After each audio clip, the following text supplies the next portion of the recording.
Yeah, welcome back for the current affair discussion, April 11 to 21st, part 2 current affairs. Moving to question number 11, right. Central Pollution Control Board revised classification of industries. So, Central Pollution Control Board normal-గా మన ఇండియాలో ఉన్నటువంటి all కంపెనీస్ని from different sectors నుంచి and different industries నుంచి ఆ respective companies emit చేస్తున్న pollution base చేసుకొని air ఎంత పొల్యూట్ అవుతుంది, వాటర్ ఎంత పొల్యూట్ చేస్తున్నారు, దెన్ హజార్డస్ వేస్టేజ్ ఎంత ప్రొడ్యూస్ చేస్తున్నారు, ఈ 3 థింగ్స్ని కన్సిడర్ చేసి పొల్యూషన్ ఇండెక్స్ అనే ఒక ఇండెక్స్ ద్వారా స్కోర్ని ప్రొవైడ్ చేస్తారు. ఇఫ్ దట్ స్కోర్ కనుక ఆ రెస్పెక్టివ్ కంపెనీ నుంచి 80+ స్కోర్ కన్నా ఉంటే రెడ్ కేటగిరీ కంపెనీస్గా, రెడ్ కేటగిరీ ఇండస్ట్రీస్గా, like example cement, manufacturing, automobile, distilleries, ఇవన్నీ కూడా. అదే స్కోర్ కనుక 55 నుంచి 80 రేంజ్లో ఉంటే orange, like brick manufacturing, dry cell battery, coal washeries, ఇవన్నీ కూడా. దెన్ 25 నుంచి 55 రేంజ్లో ఉంటే గ్రీను, 25 కన్నా బిలో ఉంటే వైట్. ఇవి నార్మల్గా 4 kind of colour code classifications by CPCB, central pollution control board, up to now. But రీసెంట్గా ఇంకొక న్యూ కలర్ కోడ్ని ఇంట్రడ్యూస్ చేసింది. ఆ న్యూ కలర్ కోడే బ్లూ కేటగిరీ ఇండస్ట్రీస్. సో ఏ పర్టికులర్ కంపెనీస్ని బ్లూ కేటగిరీ ఇండస్ట్రీస్గా క్లాసిఫై చేశారంటే energy, in fact essential environmental services. Look at this one, essential environmental services. What actually essential environmental services అంటే waste ఏదైతే ఉంటుందో, waste to energy produce చేసే companies ఎవరైతే setup చేస్తున్నారో అలాంటి కంపెనీస్ని blue కేటగిరీలో classify చేస్తారు. అది కూడా సో నార్మల్గా look at here, municipal solid waste, మన హౌసెస్ దగ్గరకు వచ్చి మున్సిపాలిటీ అయితే మున్సిపాలిటీ, పంచాయతీ అయితే పంచాయతీ, వేస్ట్ అంతా కూడా లైక్ చెత్త ఏదైతే ఉంటుందో దానంతా తీసుకెళ్తూ ఉంటారు కదా, ఆ వేస్టేజ్ నుంచి కూడా నార్మల్గా మనం ఎనర్జీని జనరేట్ చేయొచ్చు. దట్స్ వాట్, దాన్ని బర్న్ చేయాలి. బర్న్ చేస్తే మళ్ళీ పొల్యూషన్ వస్తుంది. నార్మల్గా ఇలా కంప్రెస్డ్ బయోగ్యాస్ ప్లాంట్స్ని సెటప్ చేసి ఆ సాలిడ్ వేస్ట్ నుంచి, అగ్రికల్చర్ వేస్టేజ్ నుంచి ఎనర్జీని జనరేట్ చేసే కంపెనీస్ ఎవరైతే సెటప్ చేసి ఉంటారో ఆ కంపెనీస్ని ప్రీవియస్గా రెడ్ కేటగిరీలో ఉంచారు. బికాస్ పొల్యూషన్ ఇండెక్స్ అలాంటి కంపెనీస్కి 97 స్కోర్ ఉంది. బట్ ఇది ఎసెన్షియల్ ఎన్విరాన్మెంటల్ సర్వీసెస్ కాబట్టి, that's what look at here, essential environmental services అంటే వేస్ట్ లేకుండా రిమూవ్ చేస్తున్నారు కాబట్టి ఇప్పుడు దానికి స్పెషల్ ఇన్సెంటివ్ ప్రొవైడ్ చేసే ఆబ్జెక్టివ్తో అలాంటి కైండ్ ఆఫ్ ఇండస్ట్రీస్కి బ్లూ కేటగిరీని ఇంట్రడ్యూస్ చేశారు. ఈ ఇంట్రడక్షన్ వల్ల వాటికి ఇచ్చే లైసెన్స్ కానీ, ఫినాన్షియల్ సపోర్ట్లో సబ్సిడీస్ కానీ ఎక్స్ట్రాగా పొందడానికి పాసిబిలిటీ ఉంటుంది. అండ్ బట్ వన్ ఎక్సెప్షన్ ఇచ్చారు ఇక్కడ, ఏదైనా సిబిజీ ప్లాంట్స్ కనుక, అంటే వేస్ట్ నుంచి ఎనర్జీ జనరేట్ చేసే సిబిజీ ప్లాంట్ ఉందనుకుంటే ఆ సిబిజీ ప్లాంట్స్ కనుక agriculture crops, grass, weeds and agriculture waste నుంచి లేదు మున్సిపల్ సాలిడ్ వేస్ట్ నుంచి ప్రొడ్యూస్ చేసేలా, వేస్ట్ ఎనర్జీ ప్రొడ్యూస్ చేసేలా ఉన్న కంపెనీస్కి బ్లూ కేటగిరీ ఇచ్చారు. బట్ స్టిల్ సిబిజీస్లో industrial as well as process waste అంటే మ్యానుఫ్యాక్చరింగ్ నుంచి జనరేట్ అయ్యే వేస్ట్ కానీ, ఇండస్ట్రీస్ నుంచి వస్తున్న వేస్ట్ నుంచి కానీ ఎనర్జీ ప్రొడ్యూస్ చేయడం కోసం కన్నా కంపెనీ సెటప్ చేస్తే ఎస్, దాన్ని స్టిల్ రెడ్ కేటగిరీలోనే ఉంచారు. Okay, that's a thing current affair in this particular 11th question. Only thing we should focus, రీసెంట్గా central pollution control board what we call new kind of category ఇండస్ట్రీస్ని classify చేసింది based upon colour codes. నార్మల్గా ఇప్పటి వరకు 4 colour codes, red, orange, green, white ఉండేవి. Depending upon pollution index 80 above ఉంటే red, 55 నుంచి 80 వరకు ఉంటే ఆరెంజ్, దెన్ 25 to 55 ఉంటే గ్రీన్, బిలో 25 ఉంటే వైట్. అండ్ ఇప్పుడు బ్లూ కేటగిరీ వచ్చింది. ఆ బ్లూ కేటగిరీలో compressed biogas plants, that is essential environmental services, waste నుంచి ఎనర్జీ ప్రొడ్యూస్ చేసే కంపెనీస్ ఏవైతే ఉంటాయో వాటిని బ్లూ కేటగిరీలో క్లాసిఫై చేస్తూ అందులో కూడా ఇండస్ట్రియల్ వేస్ట్, మ్యానుఫ్యాక్చరింగ్ నుంచి వస్తున్న వేస్ట్ నుంచి ఎనర్జీ జనరేట్ చేసే కంపెనీస్ని స్టిల్ రెడ్లోనే కంటిన్యూ చేస్తూ municipal solid waste, agriculture waste నుంచి ఎనర్జీ ప్రొడ్యూస్ చేసే కంపెనీస్ని బ్లూ కేటగిరీలో క్లాసిఫై చేశారు. And CPCB head quarter New Delhi. That's 11th question. Next 12th question. 12th question is simply fine. So this personality Katy Perry, ఈమె singer, pop singer. స్పేస్లోకి వెళ్ళారు రీసెంట్గా. ఆమెతో పాటు ఒక 6 ఫీమేల్ మెంబర్స్ స్పేస్లోకి వెళ్ళి వచ్చారు with the help of this space company called blue origin space company. So ఇక్కడ గుర్తుపెట్టుకోవాల్సింది వై దిస్ ఈజ్ స్పెషల్ అంటే 1963లో రష్యన్ కాస్మోనాట్, రష్యా వారిని ఆస్ట్రోనాట్స్ అని పిలవరు, కాస్మోనాట్స్ అంటారు. అదే అమెరికా నాసా అయితే ఆస్ట్రోనాట్స్ అంటుంది.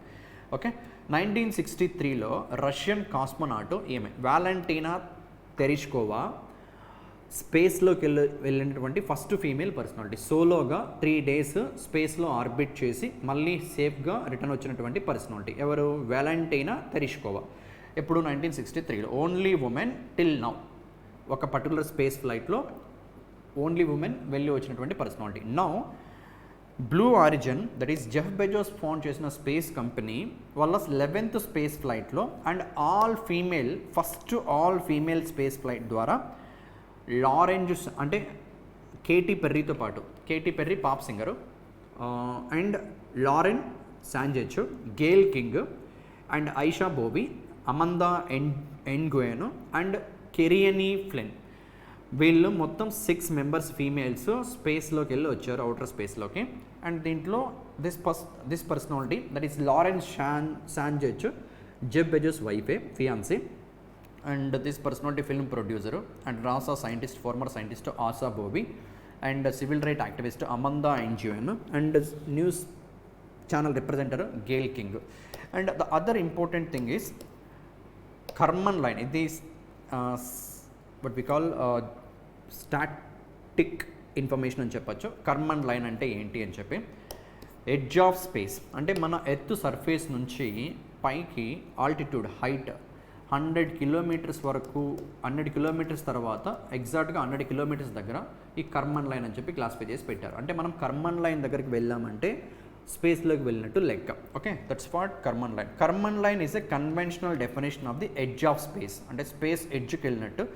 It is widely but not universally accepted, but majority of countries దీన్ని యాక్సెప్ట్ చేస్తున్నాయి. The international record keeping body that is federation aeronautic international అని చెప్పి FAI defines the Karman line at an altitude of 100 kilometers or 54 nautical miles or 62 miles or 333,000 feet above mean sea level. Okay, sea level నుంచి height ఒక 100 kilometers వెళ్తే Karman line వస్తుంది. And ఆ Karman line వరకు వెళ్ళి అక్కడ 11 minutes స్పెండ్ చేసి all female space flight, that ఈ బ్లూ ఆరిజిన్ వాళ్ళు పంపినటువంటి స్పేస్ ఫ్లైట్, దాంట్లో Katy Perry, Aisha Bowe, Kerianne Flynn, Amanda Nguyen, Gayle King and Lauren Sanchez. Blue Origin founder Jeff Bezos. That's the thing we should remember in 12th question. Next to 13th question. 13th question, if you look at here, idoka report enti IJR report, India Justice Report, 4th edition number 4th. 2019 నుంచి Tata trust వాళ్ళు దీన్ని release చేస్తున్నారు, India justice రిపోర్ట్ని. ఈ report ప్రిపరేషన్కి 4 పిల్లర్స్ని రెఫరెన్స్గా తీసుకొని prepare చేస్తారు. 4 main pillars: police, judiciary, prisons, legal aid. మన Indian స్టేట్స్లో ఉన్న all 28 states, okay, and 8 UTs ఏవైతే ఉన్నాయో ఆ ఆల్ 28 స్టేట్స్ అండ్ 8 UTsలో పోలీస్ సిస్టమ్ ఎలా ఉంది, జ్యుడిషరీ కోర్ట్స్ ఎలా ఉన్నాయి, lawyer, advocates, judges vacancies, then prison infrastructure స్టేట్స్లో ఎలా ఉంది, దెన్ లీగల్ ఎయిడ్ అంటే పూర్ పీపుల్కి లీగల్ సర్వీసెస్ని ఎంత ఎఫెక్టివ్గా, ట్రాన్స్పరెంట్గా ప్రొవైడ్ చేస్తున్నారు అనే పారామీటర్స్ని, ఈ 4 పిల్లర్స్ని కన్సిడర్ చేసి టాటా ట్రస్ట్ ఆల్ స్టేట్స్లో, యూటీస్లో జస్టిస్ రిపోర్ట్ని 2019 నుంచి ప్రిపేర్ చేస్తున్నారు. ఇది 4th edition. మిడిల్లో పాండమిక్ వల్ల 1 year ప్రిపేర్ చేయలేదు కాబట్టి, so this the 4th edition. ఇంకా సో ఈ పర్టికులర్ జస్టిస్ రిపోర్ట్లో Karnataka state tops in justice delivery among large states. యాక్చువల్గా 1 కోటికి పైగా పాపులేషన్ ఉన్న స్టేట్స్ని లార్జ్ స్టేట్స్గా, బిలో 1 crore పాపులేషన్ ఉన్న స్టేట్స్ని స్మాలర్ స్టేట్స్గా క్లాసిఫై చేసి, లార్జ్ స్టేట్స్ కేటగిరీలో if you look at this particular table you will get a clarity. Large states out of 18 స్టేట్స్లో top 5 states మొత్తం అన్నీ కూడా సౌత్ స్టేట్సే. కర్ణాటక, ఏపీ మన state 2nd place, Telangana 3rd spot, 4th spot Kerala, 5th spot Tamil Nadu. Okay, all southern స్టేట్సే justice డెలివరీలో top 5 states in large states category. అదే small states కేటగిరీలో Sikkim, Himachal Pradesh, Arunachal Pradesh, Tripura, Meghalaya. Okay, so you should remember IGR report ప్రకారం స్మాల్ స్టేట్స్లో top 5, large స్టేట్స్లో top 5 and worst justice performer West Bengal. Okay, report ప్రకారం large స్టేట్స్లో worst west Bengal బాటంలో ఉంది 18th ర్యాంక్లో. యాక్చువల్గా ఈ 4 పిల్లర్స్ గురించి కూడా డీటెయిల్గా ఇచ్చాను జస్ట్ ఫర్ అవేర్నెస్ పర్పసే, వాటిని మనం డీటెయిల్గా గుర్తుపెట్టుకోవాల్సిన పని లేదు. But let me discuss. Police system గురించి మాట్లాడితే యాక్చువల్ ప్రతి 1,00,000 మంది పాపులేషన్కి ఉండాల్సిన పోలీస్ కౌంటు 197.5, అంటే 10 లక్షల పాపులేషన్ ఉన్నారనుకుంటే 1975 పోలీసులు ఉండాలి. బట్ మన ఇండియాలో ప్రజెంట్ ఉన్నది 155 అంట, అంటే ఉండాల్సిన దానికన్నా ఇంకా పోలీసులు తక్కువ ఉన్నారు. Okay, next thing, all Indian police స్టేషన్స్లో సీసీటీవీస్ ఇంకా 17% పోలీస్ స్టేషన్స్లో ఇంకా ఇన్స్టాల్ చేయలేదు. సీసీటీవీ అంటే closed circuit television. And 30% of police స్టేషన్స్లో ఉమెన్ హెల్ప్ డెస్క్లు లేవని చెప్పి. And so this is another important number just for awareness purpose. మన ఇండియాలో ఉన్న పోలీసులకి ప్రతి పర్సన్ ఇండియన్ సిటిజన్ ఒక సంవత్సరంలో ఇంత అమౌంట్ని కంట్రిబ్యూట్ చేస్తున్నారంట. అంటే డైరెక్ట్గా మీరు నేను ఇవ్వకపోయినా మనం గవర్నమెంట్ కట్టే ట్యాక్సుల ద్వారా గవర్నమెంట్ స్పెండ్ చేస్తున్న amount per capital 140 crore population కదా, ఈ 140 crore మెంబర్స్ ఒక్కొక్కరు 1,275 రూపాయలు, 1,275 రూపీస్ పర్ క్యాపిటల్ లెక్కన పోలీసులకి కంట్రిబ్యూట్ చేస్తున్నామంట. Okay, right, that's another important thing. And among all 4 pillars ఏంటి? Police, prison, judicial system, judiciary, legal ఎయిడ్లో పర్ క్యాపిటల్ స్పెండింగ్ పోలీస్ పైన ఎక్కువ ఉంది. ఓకే, అండ్ జ్యుడిషియల్ పర్ఫార్మెన్స్ చూస్తే ఫిల్ ఒకటి యాక్చువల్గా 1987లో లా కమిషన్ రికమెండేషన్ ప్రకారం పర్ మిలియన్ పాపులేషన్కి, అంటే ప్రతి 10 లక్షల పాపులేషన్కి 10 lakhs పాపులేషన్కి అట్లీస్ట్ 50 జడ్జెస్ ఉండాలంట. అంటే 1,00,000 అంటే 1 crore తీసుకుంటే 500 ఉండాలి. మన ఇండియాలో ఎంత 140 crores ఉంది కదా, 140 అంటే ఆల్మోస్ట్ 70,000 జడ్జెస్ ఉండాలి. 70,000, బట్ ఉన్నది 21,000 జడ్జెస్ మాత్రమే. సో ఇది కూడా డెఫిషిటే ఉంది, ఉండాల్సిన దానికన్నా తక్కువే ఉంది. అండ్ పర్ క్యాపిటల్ స్పెండింగ్ మీరు చూస్తే ఇక్కడ డిఫరెంట్ స్టేట్స్లో కేసెస్ అన్ని పెండింగ్లోనే ఉన్నాయి. ఎందుకు పెండింగ్లో ఉన్నాయంటే బికాజ్ ఉండాల్సిన వేకెన్సీస్ లేకపోవడం వల్ల. పర్ క్యాపిటల్ స్పెండింగ్ జ్యుడిషియరీ సిస్టంలో per capital spending just 182 rupees only, అంటే 182 into 140 crores. ప్రతి ఒక్కరూ కూడా జ్యుడిషియరీకి మనం స్పెండ్ చేస్తున్న అమౌంట్, అంటే మనం స్పెండ్ చేయకపోయినా మనం స్పెండ్ చేస్తున్నట్టుగా కన్సిడర్ చేస్తే పర్ క్యాపిటల్ గవర్నమెంట్ స్పెండ్ చేస్తున్న అమౌంట్ ఒక్కొక్కరి హెడ్ తరపు నుంచి 182 రూపీస్. అదే పోలీస్ అయితే 1275. That's what highest among all the pillars. Next thing, state of prisons. Tamil Nadu state prison management top ప్లేస్లో ఉంది. Okay, right. And there per capital just 57. And legal aid services Haryana టాప్లో ఉంది. Legal aid సర్వీసెస్లో Haryana, prisons మేనేజ్మెంట్లో తమిళనాడు. ఈ రెండు సపరేట్గా మళ్ళీ గుర్తుపెట్టుకోవాలి. 4 పిల్లర్స్లో ప్రిజన్స్ మేనేజ్మెంట్లో తమిళనాడు, లీగల్ ఎయిడ్ సర్వీసెస్లో హర్యానా టాప్లో ఉంది. ఓకే, ఇక్కడ పర్ క్యాపిటల్ జస్ట్ 6 రూపీస్ మాత్రమే. రైట్, సో అన్ని పక్కన పెడితే ఇవి గుర్తుపెట్టుకోవాల్సినటువంటి points. Top states in terms of IGR రిపోర్ట్లో లార్జ్ స్టేట్స్లో కర్ణాటక టాప్లో ఉంది, ఆంధ్రప్రదేశ్, తెలంగాణ, దెన్ కేరళ, దెన్ తమిళనాడు. వేరే స్మాల్ స్టేట్స్లో Sikkim, Himachal Pradesh, Arunachal Pradesh, Tripura, Meghalaya. That's 13th question. Right, IGR report. Next 14th question. ఇందుకే మాట్లాడాం కదా లా కమిషన్ ఆఫ్ ఇండియా. ఆ లా కమిషన్ ఆఫ్ ఇండియా గురించి ఒక ఇంపార్టెంట్ అప్డేట్ వచ్చింది. So justice this personality Dinesh Maheshwari, okay, Dinesh Maheshwari appointed as chairperson of 23rd law commission of India. So law commission of India purpose ఏంటో first చూసి then current affair గురించి మాట్లాడదాం. LCI stands here law commission of India. ఇదేం చేస్తుందంటే ఈ law commission of, ఇది non statutory, ministry of law and justice setup చేసింది ఇది. అంటే పార్లమెంట్ ద్వారా యాక్ట్ కానీ బిల్ కానీ యాక్ట్ పాస్ చేసి కానీ ఇదేం సెటప్ చేయలేదు. It's a non statutory organisation. But దీని పర్పస్ ఏంటంటే as it was set up by ministry of law and justice. మన ఇండియా కాన్స్టిట్యూషన్కి సంబంధించి లేదు ఏవైతే యాక్ట్స్ ఉన్నాయో, ఇండిపెండెన్స్ అప్పుడు పాస్ చేసిన యాక్ట్స్ ఏవైతే ఉంటాయో, లేదు ఇండిపెండెన్స్కి ముందు పాస్ చేసిన యాక్ట్స్ ఏవైతే ఉంటాయో కొన్ని అవుట్డేట్ అయిపోయి ఉంటాయి.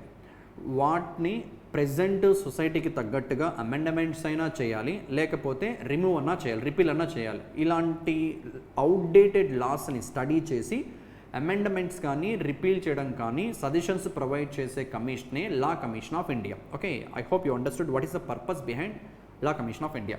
And even the other important point about 23rd Law Commission of India ఏంటంటే, look at here, key objectives and mandate of the 23rd Law Commission. ఒకటి ఏంటి, identify obsolete laws and recommend repeals or amendments. అంటే outdated లాస్ని identify చేసి వాటిని remove చేయడం కోసమైనా అమెండమెంట్స్ కోసమైనా recommendations ఇవ్వాలి. Next, suggest legal reforms to strengthen the judicial system. And very important task for the 23rd Law Commission of India ఏంటంటే, uniform civil కోడ్ని India wide implementation చేసేలా పాసిబిలిటీని వాళ్ళు స్టడీ చేయాలి. What is uniform civil code అంటే, రిలీజియన్కి సంబంధం లేకుండా వాళ్ళు Hindu religion అయినా, క్రిస్టియన్ అయినా, ముస్లిం అయినా, జైన్లు అయినా, సిక్కులైనా, బుద్ధిజం అయినా, ఒక్కొక్క రిలీజియన్లో different rules and regulations, laws ఉంటాయి కదా.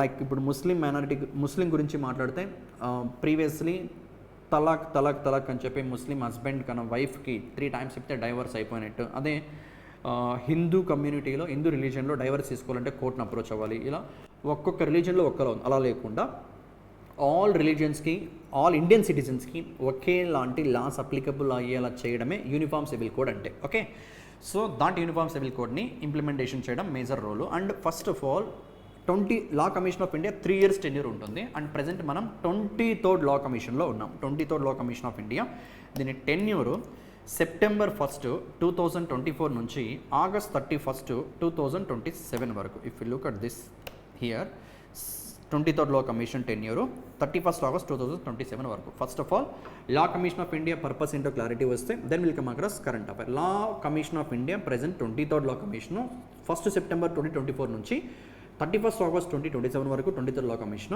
దీని పర్పస్ లీగల్ సిస్టంలో reforms, uniform civil code implementation, feasibility study చేయడం, దెన్ అవుట్డేటెడ్ లాస్కి సంబంధించినటువంటి అమెండమెంట్స్, రిపీల్స్ ఇవన్నీ సజెస్ట్ చేస్తారు. అండ్ ఈ 23rd Law Commissionకి చైర్పర్సన్గా అపాయింట్ అయిన పర్సనాలిటీయే Dinesh Maheshwari. And 22nd Law Commission of Indiaకి చైర్పర్సన్గా ఉన్న person this guy Rituraj Awasthi అనే టెన్యూర్ కంప్లీట్ అయింది. So 23rd Law Commission of India వచ్చింది. That's a 14th question. And ఈ లా కమిషన్ ఆఫ్ ఇండియాలో ఒక చైర్పర్సన్, 4 full-time మెంబర్స్, ఒక ex officio member from department of legal affairs. Exception members అంటే chairperson కొన్ని rights enjoy చేస్తారు. Next 5 part-time members ఉంటారు. అంటే ఓవరాల్గా 11 members ఉన్నారు, right. And Rituraj Awasthi previous personality, Karnataka హైకోర్టుకి చీఫ్ జడ్జిగా.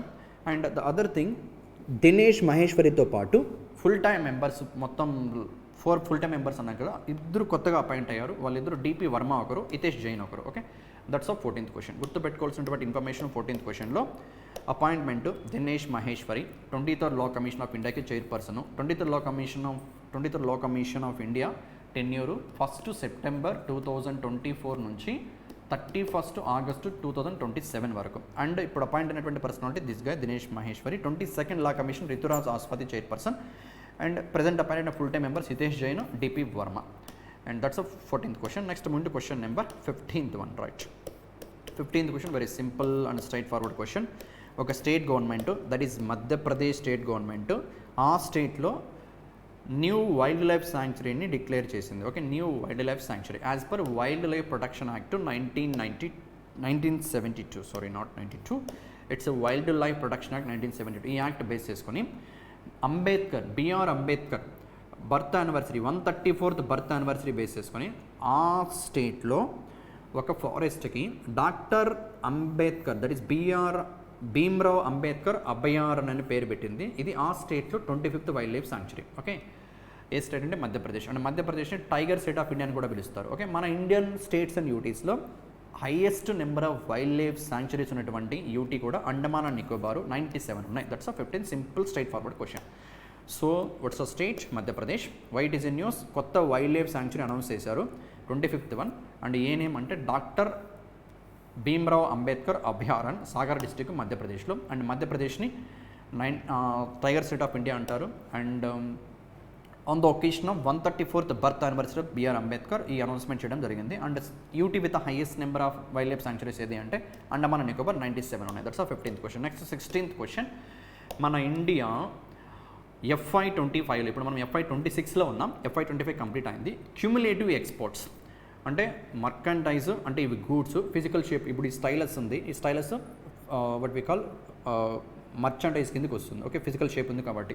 అదే సర్వీసెస్ ఉంటాయి లైక్ సాఫ్ట్వేర్ థింగ్స్ కానీ, even this teaching also service.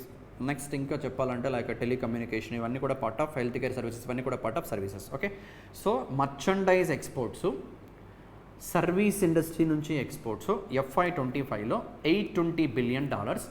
FY24తో compare చేస్తే $778 billion. So there is a growth of 5.5%. Okay, so FY25లో Indian cumulative exports both merchandise and services $820 billion, growth of 5.5%. Whereas imports చూస్తే $915 billion compared to last year, that is FY24 $856 billion. And it means imports కూడా growth ఉంది 6.85%. నార్మల్గా imports తగ్గితే better. Imports తగ్గాయంటే అర్థం ఏంటి, మనం self sufficient అయ్యామని. But imports కూడా గ్రో అవుతున్నాయి. ఇన్ఫ్యాక్ట్ ఎక్స్పోర్ట్స్ కన్నా ఇంపోర్ట్స్ ఎక్కువ గ్రో అయ్యాయి. ఎక్స్పోర్ట్స్ 5.5% అయితే imports 6.85%. And this is data like just for awareness purpose. Merchandise exports ఎంత, మర్చంటైజ్ ఇంపోర్ట్స్ ఎంత ఉన్నాయి, there is a deficit, balance of trade deficit ఉంది. సో ఇక్కడ ఇంకొక 2 terminologies I want to convey to you people. Balance of trade, balance of payment. ఇక్కడ లేకపోయినా static information, BOT. BOT అంటే రెండు కూడా ఒక నేషన్ యొక్క ఎక్స్పోర్ట్స్ ఇంపోర్ట్స్కి డిఫరెన్సే. BOT అయినా BOP అయినా ఎక్స్ డిఫరెన్స్ M. మనం రెస్ట్ ఆఫ్ వరల్డ్తో చేస్తున్నటువంటి ఎక్స్పోర్ట్స్ అన్నీ అండ్ రెస్ట్ ఆఫ్ వరల్డ్ నుంచి చేసుకుంటున్న ఇంపోర్ట్స్ అన్ని, ఈ రెండు డిఫరెన్సే బ్యాలెన్స్ ఆఫ్ ట్రేడ్. బట్ ఇక్కడ ఓన్లీ మర్చండైజ్ మాత్రమే ఇంక్లూడ్ అయి ఉంటుంది. అంటే గూడ్స్ మాత్రమే, ఓన్లీ మనం ఏం గూడ్స్ని ఎక్స్పోర్ట్ చేసాం, ఏం గూడ్స్ని ఇంపోర్ట్ చేసుకున్నాం, డిఫరెన్స్ తీస్తే వచ్చేది బ్యాలెన్స్ ఆఫ్ ట్రేడ్. బట్ మర్చండైజ్తో పాటు సర్వీసెస్ కూడా ఇంక్లూడ్ అయ్యి ఉంటే దాన్నే బ్యాలెన్స్ ఆఫ్ పేమెంట్ అంటారు. అంటే ఒక నేషన్ యొక్క ఎకనామికల్ స్టేటస్ని చెప్పాలి అంటే with the help of these 2 data, balance of payment data బేసిస్కి పర్ఫెక్ట్గా మనం చెప్పొచ్చు. బికాస్ బ్యాలెన్స్ ఆఫ్ పేమెంట్లో బోత్ మర్చండైజ్ ఉంది, గూడ్స్ ఎక్స్పోర్ట్స్ ఇంపోర్ట్స్ ఉన్నాయి, సర్వీసెస్ ఎక్స్పోర్ట్స్ ఇంపోర్ట్స్ ఉన్నాయి కాబట్టి. బట్ బ్యాలెన్స్ ఆఫ్ ట్రేడ్లో ఓన్లీ మర్చండైజ్ మాత్రమే ఉంది కాబట్టి, which exactly reflects a nation economical status situation అంటే balance of payment compared to balance of trade, right. And మనం ఏ నేషన్స్తో ఎక్కువ ఎక్స్పోర్ట్స్ చేసాం, ఒక టాప్ 5 ఎక్స్పోర్ట్ చేసినటువంటి డెస్టినేషన్స్ మన ఇండియా నుంచి ఎక్కువ ఎక్స్పోర్ట్స్ ఏ కంట్రీస్కి చేసాం, ఏ కంట్రీస్ నుంచి ఎక్కువ ఇంపోర్ట్ చేసుకుంటున్నాం. సో అవి కూడా ఇంపార్టెంటే exam point of especially. So top 5 export destinations of our nation. United states of America టాప్లో ఉంది, ఎక్కువ వాళ్ళకి ఎక్స్పోర్ట్ చేస్తున్నాం. సెకండ్ ప్లేస్లో UK, యునైటెడ్ కింగ్డమ్. థర్డ్ ప్లేస్లో జపాను. ఫోర్త్ ప్లేస్లో UAE. ఫిఫ్త్ ప్లేస్లో ఫ్రాన్స్. ఇవి మనం ఎక్కువగా ఎక్స్పోర్ట్ చేసినటువంటి కంట్రీస్, రైట్. మ్యాప్లో వాళ్ళ లొకేషన్ చూస్తే అమెరికా ఇక్కడ ఉంటుంది, USA, UK యూరోప్లో ఉంటుంది, జపాన్ ఏషియాలో ఉంటుంది, UAE మిడిల్ ఈస్ట్లో ఉంటుంది, దెన్ ఫ్రాన్స్ అగైన్ యూరోప్లో ఉంటుంది. ఓకే, ఇవి మనం ఎక్కువగా ఎక్స్పోర్ట్ చేసినటువంటి కంట్రీస్. ఏంటవి? America, UK, Japan, UAE, France. Plus imports గురించి మాట్లాడితే ఈ UAE అక్కడ ఫోర్త్ ఉండేది, ఫస్ట్లోకి వచ్చింది. UAE ఎక్కువగా మనం UAE నుంచి ఇంపోర్ట్ చేసుకుంటాం, maybe crude oil definitely. And China, Thailand, USA, Russia. Okay, ఇవి ఇంపోర్ట్ చేసుకున్నటువంటి countries, right. That's 16th question. And ఫర్దర్గా ఇంకొక టెర్మినాలజీ గురించి మాట్లాడితే open economy, closed economy countries అంటారు. ఓపెన్ ఎకానమీ అంటే ఎక్స్పోర్ట్స్ ఇంపోర్ట్స్ ఎగ్జిస్ట్ అయి ఉంటాయి ఆ కంట్రీలో. ఇప్పుడు మన ఇండియా ఎక్స్పోర్ట్ చేస్తుంది, ఇంపోర్ట్ చేస్తుంది, ఎక్స్పోర్ట్స్ ఇంపోర్ట్ డిఫరెన్స్ ఉంటుంది, లైక్ జీరో ఉండదు. అలాంటి కంట్రీస్ని ఓపెన్ ఎకానమీ కంట్రీస్. అదే క్లోజ్డ్ ఎకానమీ కంట్రీస్ అంటే రెస్ట్ ఆఫ్ వరల్డ్తో వాళ్ళు ట్రేడ్స్ ఏం కండక్ట్ చేయరు. అంటే బయట ప్రపంచంతో సంబంధం లేకుండా ఎక్స్పోర్ట్స్ ఉండవు, ఇంపోర్ట్స్ ఉండవు ఆ కంట్రీ నుంచి. లేదు, ఎక్స్పోర్ట్స్ ఇంపోర్ట్స్ ఉండి రెండు ఈక్వల్ అయితే దాన్ని క్లోజ్డ్ ఎకానమీ అంటారు. 99% of nations in this world, ఈ ఎర్త్లో అన్నీ కూడా open economy countries, including our nation. But closer to closed economy like north Korea, Brazil, సూడాను, ఇవన్నీ కూడా examples for closed economy. Okay, అంటే ఆ కంట్రీస్ నుంచి ఎక్స్పోర్ట్స్ చాలా మినిమల్ ఉంటాయి, ఇంపోర్ట్స్ కూడా చాలా మినిమల్ ఉంటాయి. లేదు అసలు ఎక్స్పోర్ట్స్ ఇంపోర్ట్స్ ఎగ్జిస్ట్ అయి ఉండవు. But now days A country కూడా క్లోజ్డ్ ఎకానమీ 100% అవ్వదు. బికాజ్ ఏదో ఒక పారామీటర్ పైన మనం ఇంకొక కంట్రీ పైన డిపెండ్ అవ్వాల్సి ఉంటుంది కాబట్టి, right. So that's 16th question. నా మౌంట్ 17th question. It's an exercise. ఇండియాకి ఉజ్బెకిస్తాన్కి జరుగుతున్నటువంటి military exercise 6th edition. Exercise name Dustlik, edition number 6. ఎక్కడ జరిగిందంటే పూణేలో. 5th ఎడిషను ఉజ్బెకిస్తాన్లో జరిగింది, టెర్మెజ్లో. And Uzbekistan capital Tashkent, currency Uzbekistani som. Okay, simply army exercise. నార్మల్గా ఆర్మీ ఎక్సర్సైజ్ రీసెంట్ టైమ్స్లో స్కిప్ చేశాను నేను, బట్ SBI ఎగ్జామ్స్ అడిగాడు కాబట్టి మళ్ళీ మాట్లాడుతున్నా. సో ఇండియాకి ఉజ్బెకిస్తాన్కి జరిగిన మిలిటరీ ఎక్సర్సైజ్ నేమ్ దస్తిలక్, పూణేలో జరిగింది. 6th edition. And 5th edition ఉజ్బెకిస్తాన్లో జరిగింది. Capital Tashkent, currency Uzbekistani som. That's it. Right. Next 18th question. So again about foreign ట్రేడ్కి సంబంధించి ఇప్పుడు ప్రీవియస్గా ఏం మాట్లాడాం, మన ఇండియా ఎక్స్పోర్ట్స్ ఇంపోర్ట్స్ డేటా మాట్లాడాం, మనం ఏ కంట్రీస్కి ఎక్కువ ఎక్స్పోర్ట్ చేస్తున్నాం, ఏ కంట్రీస్ నుంచి ఇంపోర్ట్ చేసుకుంటున్నాం మాట్లాడాం. అండ్ నౌ బైలేటరల్, ఓకే, ఒక కంట్రీతో మనం ఆ కంట్రీకి చేసే ఎక్స్పోర్ట్స్ని ఆ కంట్రీ నుంచి మాత్రమే ఇంపోర్ట్స్ని కలిపితే బైలేటరల్ ట్రేడ్ అవుతుంది. అంటే ఇప్పుడు సపోజ్ మనం ఇండియా ఉంది, అమెరికాకి ఎక్స్పోర్ట్స్ చేస్తున్నాం, అదే అమెరికా నుంచి ఇంపోర్ట్ చేసుకుంటున్నాం అనుకుంటే ఈ రెండింటి సమ్ చేస్తే ఈ మన రెండు కంట్రీస్ మధ్య ఉన్నటువంటి బైలేటరల్ ట్రేడ్ వాల్యూ వస్తుంది. అలా ఇండియాకి లార్జెస్ట్ ట్రేడింగ్ పార్ట్నర్ ఎవరో అని చెప్పి మాట్లాడితే లాస్ట్ 4 years నుంచి లుక్ అట్ ఇయర్ FY22 నుంచి FY25 వరకు, లైక్ 22, 23, 24, 25 ఈ 4 yearsలో మనకి largest trading partner America with this much trading value, bilateral trade $131.84 billion with America. Good thing ఏంటంటే అమెరికాతో మనం ట్రేడ్ సర్ప్లస్ ఉన్నాం, అంటే మనం అమెరికాకి ఎక్స్పోర్ట్ చేస్తున్నటువంటి వాల్యూ, అమెరికా నుంచి ఇంపోర్ట్ చేసుకుంటున్న వాల్యూ మాట్లాడితే look at this data, you will get a clarity. Right.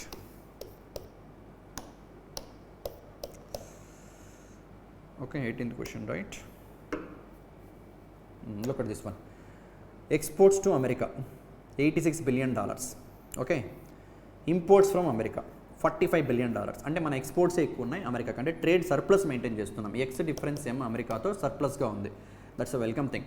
But చైనాతో look at this China point of view. China యొక్క bilateral trade with India $127 billion. దీంట్లో మనం హార్డ్లీ ఒక $20 billion మాత్రమే వాళ్ళకి ఎక్స్పోర్ట్ చేస్తున్నాం. వాళ్ళు మాత్రం మనకి రిమైనింగ్ ఆల్మోస్ట్ $100 billion మనకి వాళ్ళు ఇంపోర్ట్ చేస్తున్నారు. అంటే మనం ట్రేడ్ డెఫిసిట్లో ఉన్నాం చైనాతో. Okay, right. అండ్ థర్డ్ ప్లేస్లో ఉన్నటువంటి country it is can see China and UAE. Okay, top 3 trading partners of our nation. Bilateral trade పరంగా టాప్ 3 ట్రేడింగ్ పార్ట్నర్స్. ఫస్ట్ ఏంటి? America, second China, third UAE. Okay, that's the only thing you should focus.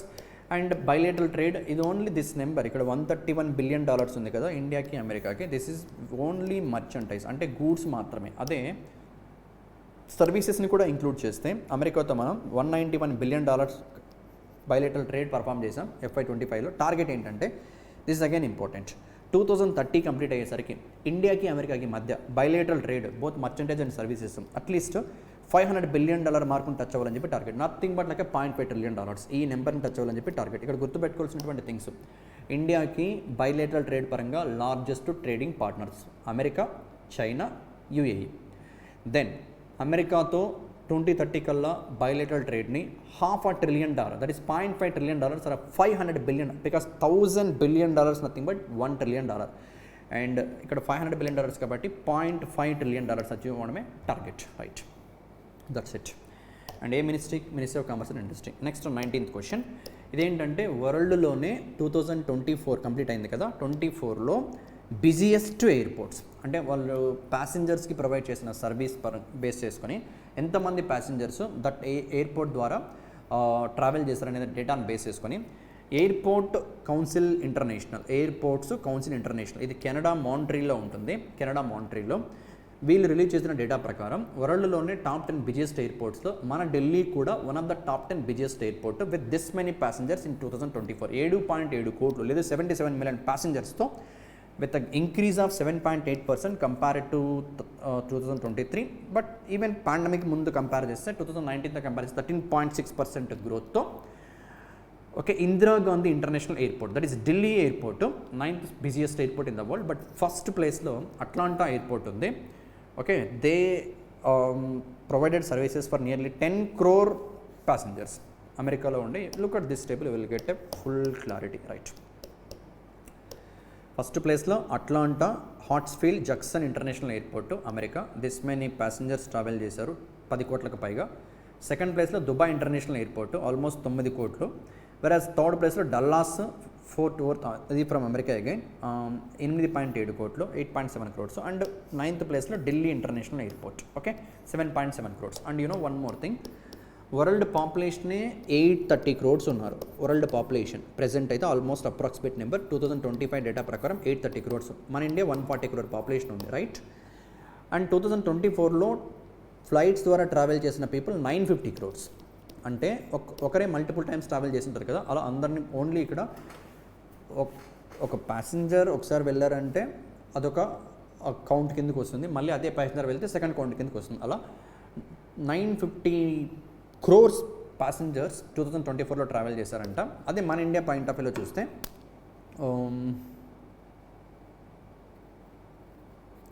This one the report further showed that the world's you fine top 10 airports ఈ 950లో 9% people from this 10 airports నుంచే. And another thing that's it, yeah. So airport council international head quarter Montreal, Canada. Present 830 members. But we call air సర్వీసెస్ని provide చేసే companies ఉంటాయి కదా, like IndiGo, air India, అలాంటివన్నీ 830 మెంబర్స్గా ఉన్నాయి. వాళ్ళు ఇచ్చిన డేటా బేస్ చేసుకుని ఈ రిపోర్ట్ని రిలీజ్ చేయడం జరిగింది. ఎయిర్పోర్ట్స్ కౌన్సిల్ ఇంటర్నేషనల్ రిపోర్ట్ ప్రకారం వరల్డ్లోనే top 3 busiest airports. Second one Dubai international airport, first one Atlanta America, and third one Dallas. You can say that thing, third one Dallas, and మనం 9th స్పాట్లో ఉన్నాం, right. That's it. Next airports council international head quarter Montreal, Canada. And 20th question, last question of second part. World bank రీసెంట్గా ఒక report release చేసింది, state of social protection report. ఈ report అసలు first of all social protection అంటే ఏంటంటే ఒక nation government ఆ కంట్రీలో ఉన్నటువంటి సిటిజన్స్కి, పీపుల్కి అట్లీస్ట్ ఒక్క సోషల్ సెక్యూరిటీ అయినా ప్రొవైడ్ చేసేలా స్కీమ్స్. ఇప్పుడు సపోజ్ మన ఇండియా తీసుకుంటే Mahatma Gandhi national rural employment guarantee act ఒకటి ఉంది, మనరేగా యాక్ట్. అంటే ఏ ఎంప్లాయ్మెంట్ లేకపోతే రూరల్ హౌస్ హోల్డ్స్కి గవర్నమెంట్ ఈ స్కీమ్ ద్వారా ఎంప్లాయ్మెంట్ని ప్రొవైడ్ చేస్తుంది. నెక్స్ట్ అటల్ పెన్షన్ యోజన ఉంది. దెన్ ప్రధాన్ మంత్రి గరీబ్ కళ్యాణ్ అన్న యోజన. ఈ స్కీమ్ ద్వారా ఫ్రీ ఆఫ్ కాస్ట్గా రేషన్ షాప్స్ ద్వారా రైస్ని డిస్ట్రిబ్యూట్ చేస్తున్నారు.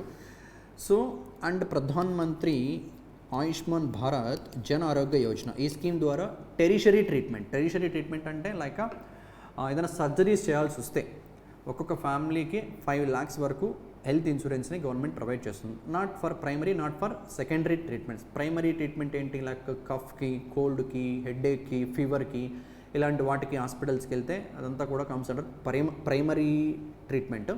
ప్రైమరీ, సెకండరీ ఇంక్లూడ్ అవ్వవు. టెరిషరీ ట్రీట్మెంట్ ఏవైతే ఉంటుందో, అంటే ఏదైనా బాడీలో ఉన్న ఆర్గాన్స్కి సర్జరీస్ చేయాల్సి వస్తే అలాంటి వాటి కోసం ఈ స్కీమ్ హెల్ప్ఫుల్గా ఉంటుంది తప్పితే not for primary, secondary treatment. Okay.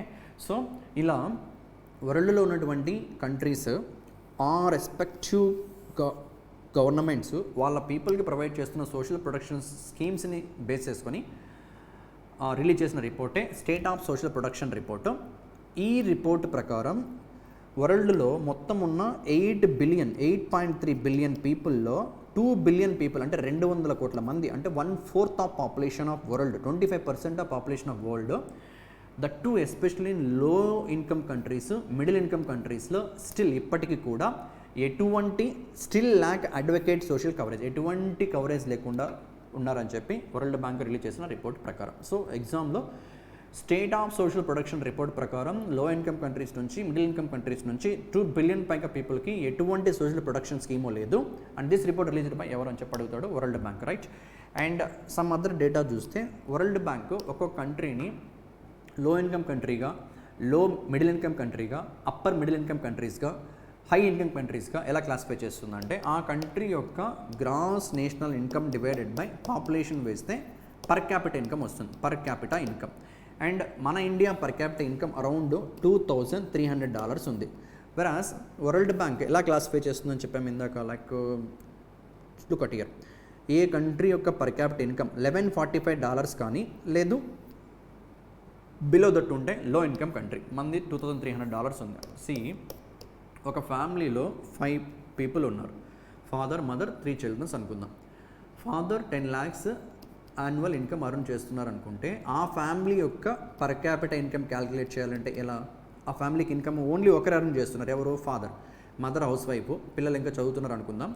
By 5తో divide చేస్తే 2 lakhs అవుతుంది. అంటే ఈ ఫ్యామిలీకి per capital income 2 lakhs. But రియాలిటీలో ఓన్లీ ఫాదర్ మాత్రమే అర్న్ చేస్తున్నారు, బట్ రిమైనింగ్ 4 people ఐడియల్గా ఉన్నారు. బట్ స్టిల్ ఒక్కొక్కరు 2 lakhs అర్న్ చేసినట్టు అవుతుంది. That's what per capital income. Just born baby దగ్గర నుంచి 100-year world personality living status బ్రతికి ఉంటే చాలు ప్రతి ఒక్కరూ కూడా ఆ కంట్రీ యొక్క పర్ క్యాపిటల్ ఇన్కమ్లోకి క్యాలిక్యులేషన్లోకి వస్తారు. అంటే మన Indian gross national income divided by total population 140 crores వేస్తే వచ్చేదే పర్ క్యాపిటల్ ఇన్కమ్. అది ఎంత ఉందంటే $2,300 ఉంది. అప్రాక్సిమేట్ నెంబర్ చెప్పాను, ఎగ్జాక్ట్ నెంబర్ ఏం కాదు, approximate number. And so this world bank classification ప్రకారం మనమైతే ఈ కేటగిరీలో ఉన్నాం, లో మిడిల్ ఇన్కమ్ ఎకానమీ కేటగిరీలో ఉన్నాం. ఓకే, $1146 నుంచి $4515 రేంజ్లో ఉంటే లో మిడిల్ ఇన్కమ్ కంట్రీ, మనం ఆ కేటగిరీలోనే ఉన్నాం. ప్లస్ డెవలప్డ్ ఎకానమీస్ అన్నీ కూడా ఇవి హై ఇన్కమ్ ఎకానమీస్ $14,000 కన్నా ఎక్కువ ప్రతి ఒక్కరు అర్న్ చేస్తున్నారంట ఆ కంట్రీస్లో. $14,000 అంటే 14,000 ఇంటూ 80తో మల్టిప్లై చేస్తే ఒక్కొక్కరు అట్లీస్ట్ మినిమంలో మినిమం 12 లక్షలకు పైగా అర్న్ చేస్తున్నారు ఎవ్రీ ఇయర్. ఓకే, ఫ్యామిలీ కాదు, ఒక్క పర్సన్. డెవలప్డ్ కంట్రీస్ ఆ కేటగిరీకి వస్తాయి. Versus upper middle income economies అంటే 4,516 నుంచి 14,005 వరకు. And China comes under this category only. China is 12,000 per capital ఇన్కమ్తో ఉంది, $12,000 పర్ క్యాపిటల్ ఇన్కమ్తో ఉంది. Okay, right. సో ఒకవేళ ఇంకా ఈ రిపోర్ట్ ఏం చెప్తుందంటే, ఇప్పుడు ఎలాగైతే గవర్నమెంట్స్ ఈ సోషల్ ప్రొడక్షన్ ప్రొవైడ్ చేయడానికి టైం తీసుకుంటున్నాయి, లెంతీ టైము, ఇలానే తీసుకుంటే యాక్చువల్గా టార్గెట్ ఎస్డీజీ గోల్స్లో ఇది ఒకటి, ప్రతి ఒక్కరికి ఏదో ఒక సోషల్ ప్రొటెక్షన్ ప్రొవైడ్ చేయాలని చెప్పి. బట్ 2030 కాదు కదా, 2043కి మేబీ సోషల్ ప్రొటెక్షన్ కవరేజ్ అవ్వచ్చు. అండ్ 2040 ఇంకా పూరెస్ట్ 20% ఎవరైతే ఉంటారో వాళ్ళకి రీచ్ అవ్వడానికి 2045 వరకు పట్టొచ్చు అని చెప్పి ఎస్టిమేషన్. అండ్ మన ఇండియా గురించి మాట్లాడితే ఇది వరల్డ్ బ్యాంక్ కాకుండా ఐఎల్ఓ రిలీజ్ చేసిన రిపోర్ట్ ప్రకారం, ఐఎల్ఓ ఇది మళ్ళీ ఈ పర్టికులర్ కరెంట్ అఫైర్ ఇన్ఫర్మేషన్లోనే డిఫరెంట్ ఇంటర్నేషనల్ ఆర్గనైజేషన్ చెప్పినటువంటి ఇన్ఫో. ఇది world bank data, only world wide ఎంతమంది ఇంకా సోషల్ ప్రొటెక్షన్ లేకుండా ఉన్నారని చెప్పి మాత్రమే వరల్డ్ బ్యాంక్ మాట్లాడింది. బట్ ఐఎల్ఓ ఇండియా, మన నేషన్ స్పెసిఫిక్గా చూస్తే 2021లో ఇండియన్ పాపులేషన్లో 24% ఆఫ్ ఇండియన్స్కి సోషల్ ప్రొటెక్షన్ ఉంటే అట్లీస్ట్ ఒకటైనా, 2024 కంటే ఇన్ స్పాన్ ఆఫ్ జస్ట్ 3 yearsలో ఇది డబల్ అయింది, 48.8% పెరిగింది. And this is as per world social protection report by ILO, international labour organisation. దీని హెడ్ క్వార్టర్ కూడా జెనీవా, స్విట్జర్లాండ్లో ఉంటుంది. And if you see this graph you will get a clarity. This one 2021లో మన ఇండియాలో at least ఏదో ఒక social protection scheme ద్వారా కవర్ అయిన పర్సనాలిటీస్ 24.4% ఉంటే పాపులేషన్లో ఇప్పుడు 48.8% పీపుల్ ఉన్నారు. అండ్ మన government some examples for social protection ఇందాక చెప్పినట్టు ఆయుష్మాన్ భారత్, గరీబ్ కళ్యాణ్ అన్న యోజన, అటల్ పెన్షన్ యోజన, ఈ శ్రమ్ పోర్టల్. అండ్ ఈ నెంబర్ ఏంటంటే మన ఇండియన్ గవర్నమెంట్ క్లెయిమ్ మొత్తం 140 crore పాపులేషన్లో 92 crore పీపుల్కి ఏదో ఒక సోషల్ ప్రొటెక్షన్ ఉంది అని చెప్పి గవర్నమెంట్ చెప్తున్నటువంటి థింగ్. That's for 65%. ఒక్కొక్కరు క్లెయిమింగ్స్ ఒకలా ఉంటాయి, ఈ నెంబర్స్ మీరు గుర్తుపెట్టుకోవాల్సిన పని లేదు. But the thing you should focus, a organisation report ప్రకారం లో అండ్ మిడిల్ ఇన్కమ్ కంట్రీస్లో స్టిల్ 2 billion పైగా పీపుల్ సోషల్ ప్రొటెక్షన్ లేకుండా ఉన్నారంటే world bank. That's a thing. That's a 20th question also. Okay, and remaining questions will discuss in next part. Right.